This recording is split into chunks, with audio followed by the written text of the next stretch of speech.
Hello, everyone. So, I'm going on a little bit of a rambling rant. I know my hair's everything is it's okay though, because we're gonna be family, so it's okay. And your family don't always be put together when you see them, right? But one day I'm gonna come on here and be put together, but it's gonna be a long time from now because I just don't. It's this just what you get, right? Okay, it's what you get. Do you accept it? It don't matter. This is what you're gonna get anyway. So I don't really know what all I said last week. I feel like I did so much just talking because my thoughts are typically all over the place. But I would like to just reiterate that we don't need to compare ourselves to other people. God has something unique in us, and it doesn't matter if 10 people are doing it, doing the exact same thing. There's going to be something different that you bring to the table. You're going to bring a different spice or sass to the table than what other people can offer because everybody has their people group that's attracted to them. And they're going to be attracted to them regardless. It's literally, I'll use me as an example. There's literally this prophet that is prophetess that is on YouTube. I don't really listen to her often. I'm not going to say her name. I don't listen to her often, but a couple times God has had me watch her videos. I remember when I first saw her video, someone sent it to me and I was like, I was like, it's hard to listen to her because her, I don't remember if I said her teeth were big or her glasses. Y'all know that's not nice, but I'm just being honest with you. That's what I said. Somebody might look at my video today and be like, girl, her lips are ashy, so I can't focus because I'm looking at her lips. One of my videos, I had a bonnet on. Yes, a bonnet, y'all. And it was just because in that moment, I feel like God told me to speak, and I just spoke as is. But one of my friends was like, don't wear that bonnet no more. It's a distraction. But the message wasn't for her. It was for other people. And I feel like the people who needed to hear it will hear it and or have heard it. So again, just we don't have to look or act like anyone else because the people that are for us will be for us. So that's number one. Number two, because I shared that a lot of things I'm probably going to speak on is everyday things that are happening in my life. So recently, I've had some instances where I have struggled in the identity area. I had a lot of trauma as a child, and I definitely carried around the spirit of rejection for a while, and that will really mess up your identity. So because of that, which I have a passion to help people find their identity, even though mine is not completely squared away. I can see what y'all supposed to be doing, but for me, I can see what I'm supposed to be doing, but I doubt it. Because sometimes I still have some issues every once in a blue moon with trusting God. I know I shouldn't, but every once in a blue moon it comes up. Now I have gotten a lot better, and I think baby girl is pretty much good to go with that. But I know there's still a little, from time to time it's gonna come up. But when I say that, so there are certain things that I know God has called me to, without a shadow of a doubt. There's certain gifts that He's given me, and I 100% know He's given them to me. But I don't want the responsibility that comes with some of those gifts. And a lot of days, what happens, even though I hear people call me certain things, a lot of days it's just like, that's not me. I don't want to do that. That's too much responsibility. And at the same time, which I've talked about this before, it's like, I'll tell God, like, yes, whatever you need me to do. Okay, yes, glory, yes. Whatever you need me to do, you have my yes. And then I'll be like, I don't want to do that. Why can't somebody else do that? Why do you want to make me do that? Yes, make me do that. I don't want to do that. But at the end of the day, you're the woman for the job, or you're the man for the job. You know what I'm saying? Because He put that in you. And we cannot have the gifts that He's given us and be like that person from that parable that just buried them. We have to grow those gifts, which I've talked about that before. And so when you know what God has called you to, because I feel like we know, even when we be like, but I'm not really sure, but we know. That is that negative self-talk that the enemy is whispering in our ear, the lies that he's telling us. You're not good enough. You're not smart enough. You're not pretty enough. You're not thin enough. You don't dress well enough. You don't have the house or the car that you need to have. They're not going to believe you. You don't speak well enough. All these different things are, your gift ain't like theirs, so you're not good enough. Everybody has a lane that they need to stay in. Please do not doubt what God has put in you. I encourage y'all to keep a journal. I halfway do it myself, but I do have a journal. I have several journals. This is my dream journal right here. That's got my little dreams in it. Don't be trying to zoom in and see what my little dreams say, but it's my little dream journal. So I have many journals. I have business journals. I have prophetic message journals. I have journals where I just write my day-to-day stuff. Journals from when I'm on, I call it YouTube University, where I'm learning different things from different people. Just keep a journal. Keep a journal and write what happens day to day. And in that, you'll be able to see God's promise over your life. If he told you that, he doesn't really put dates on things, in my opinion. He's not going to say by age, or in such and such years. I personally have not seen him do that with me or anyone else.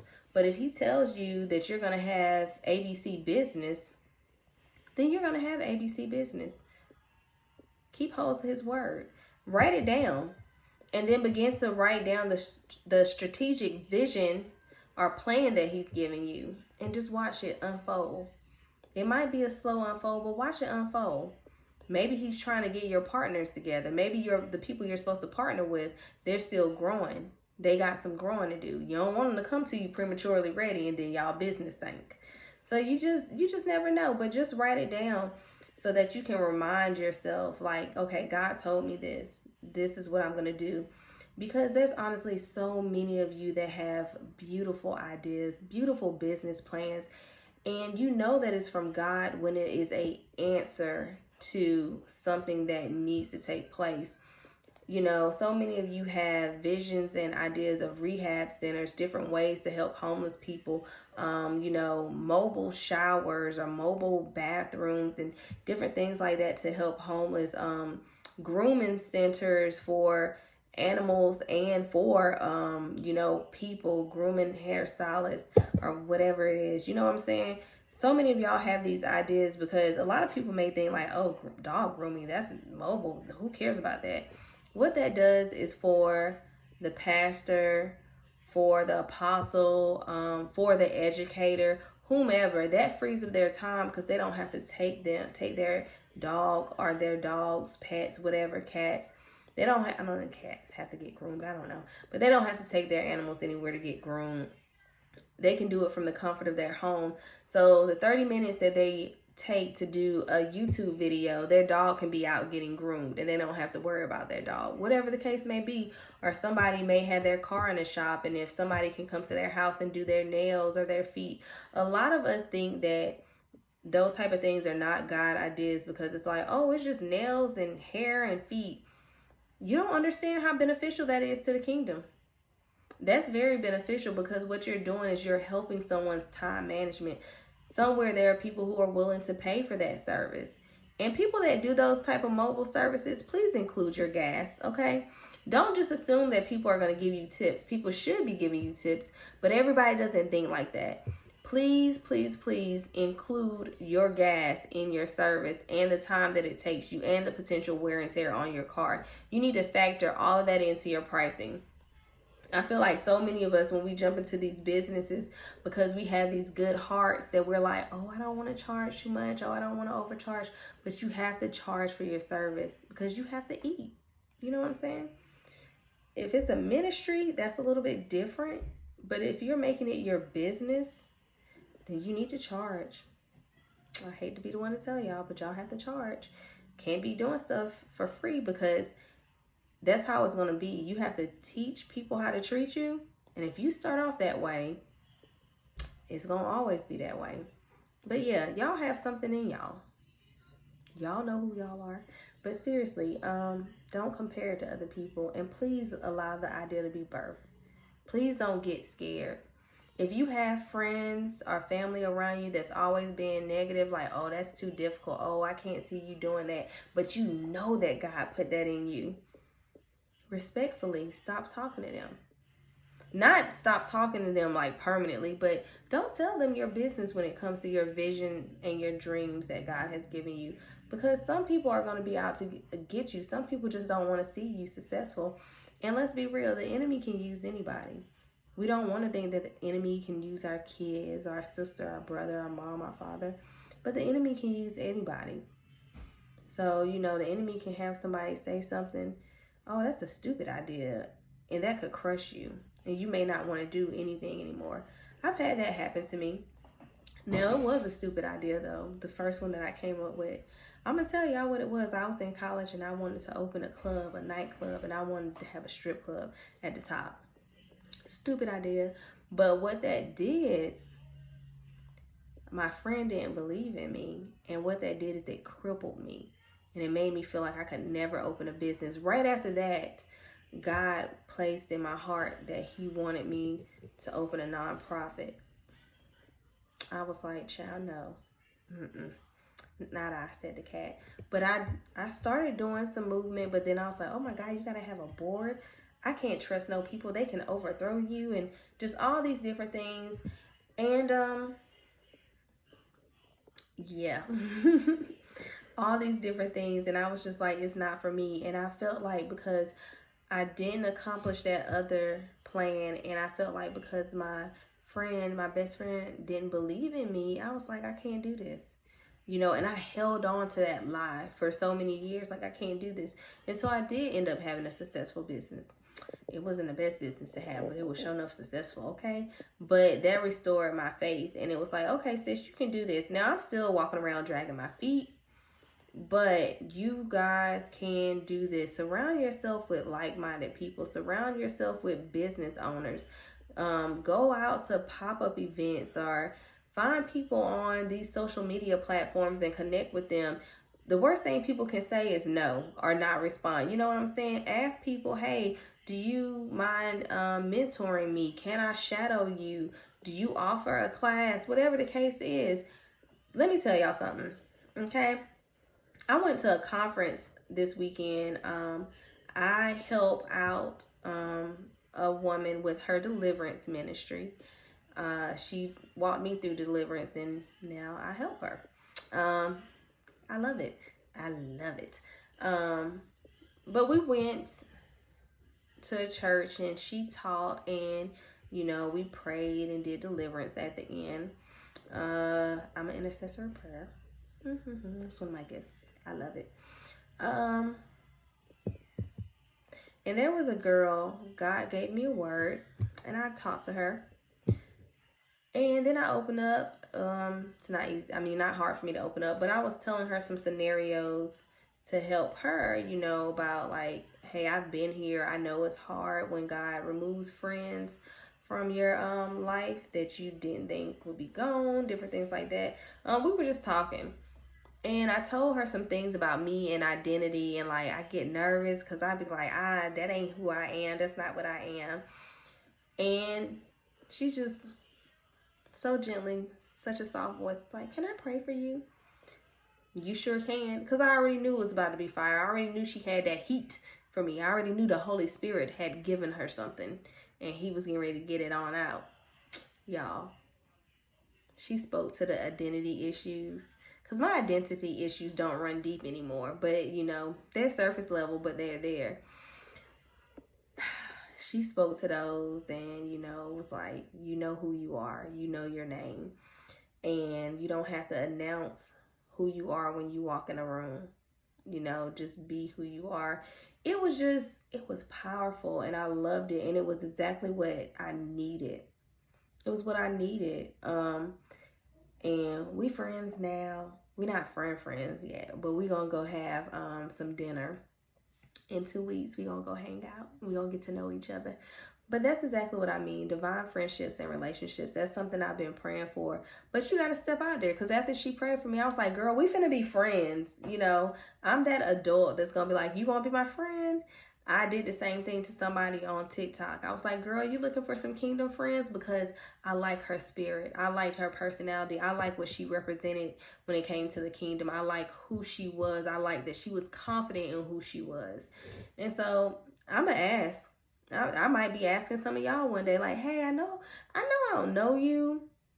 But when you be commenting, I be feeling what you be saying. And so you looking for some friends? It don't matter that you in another country. I'll fly out or you can fly here. But I like to travel. Doesn't matter. So yeah, I got my passport. But I'm here for making new friends because God has some things that I need to do, and I'm not gonna be able to do them by myself. I need other kingdom people, and I need people that I trust. So I'm just out here going vibing with how I feel. What's your spirit saying? You know, I'm testing out them spirits. You good or no? What you carrying? Yeah. But another ramble. But I love y'all, and I really do just want to encourage everybody to get out what's inside of you. Don't hold on to it. Don't keep running, because when you run, life gets difficult. I ran for so many years. So many years. I don't have my track shoes on no more, but I still got sneakers on. They're not track shoes. They're not running shoes, but they on. And I'm just being honest, you know. I have been taking baby steps. That's what, look at my head. I don't even care. Because I'm like, I got to be me or I'm not going to get, because if I come on here and be like, oh my God, my hair's got to be done. It's got to be perfect. Y'all will never hear from me. I mean, not many of y'all are hearing from me anyway, because y'all don't be watching my videos like that. But one day y'all just might. Because the old me would have taken them down and been like, ain't nobody looking at these. But somebody will. Somewhere in this ramble that I be doing, I know somebody's going to get something every time. Every single time. But yeah, I do love y'all. And I do want y'all to be successful. I want that pregnancy to be full term. You know, God has put something in us, and I want you to truly be able to birth it. And know that it takes a village. But you do have to also test the spirits, and you do have to be mindful of the people that's in your circle, because some people will pull you back into that stuff that you've been delivered from. You stop smoking, you around some people will be around you and they won't, encourage you to do it, and then other people will be like, go ahead. You try not to drink. They gon' throw that back in your face. You don't really want to go to the club. Well, it's my birthday. They gon' manipulate you into going. You gotta learn how to be bold in your no. And you gotta know that you're not gonna be able to attend every event. And that could be a birthday party, a dinner. It could even be a church event. Like, y'all don't run yourself ragged trying to attend every event. But I digress. I love y'all, and I'm praying that God meet each and every one of y'all exactly where you are and give you exactly what it is that you need to move forward. And I'm thankful that we sit under an open heaven and that God will allow the blessings to come down. And whatever questions you have, he'll answer those questions. Just sit with him. Just sit with him in that secret place. Tune everything out and just give him your ear. Just give him your ear. Because he gives us his ear all the time. I don't know if he really got ears. You know what I'm saying? I don't really know. I just look at him as a spirit. But, he listens to us. He listens to us. So, we need to listen to him. Even if you don't like reading the Bible, open that thing up and just try. And if you get sleepy when you reading the Bible like me, just saying, get thee behind me. Father, give me the strength to keep on reading. Let me at least get what you trying to put out. Let me pick up what you trying to put down. Let me pick up what you are putting down. Let me pick it up though. But seriously, I love y'all, and I'm just declaring and decreeing that y'all will have an amazing week in the name of Jesus. Healthy and wealthy in the name of Jesus. I love y'all. Good night.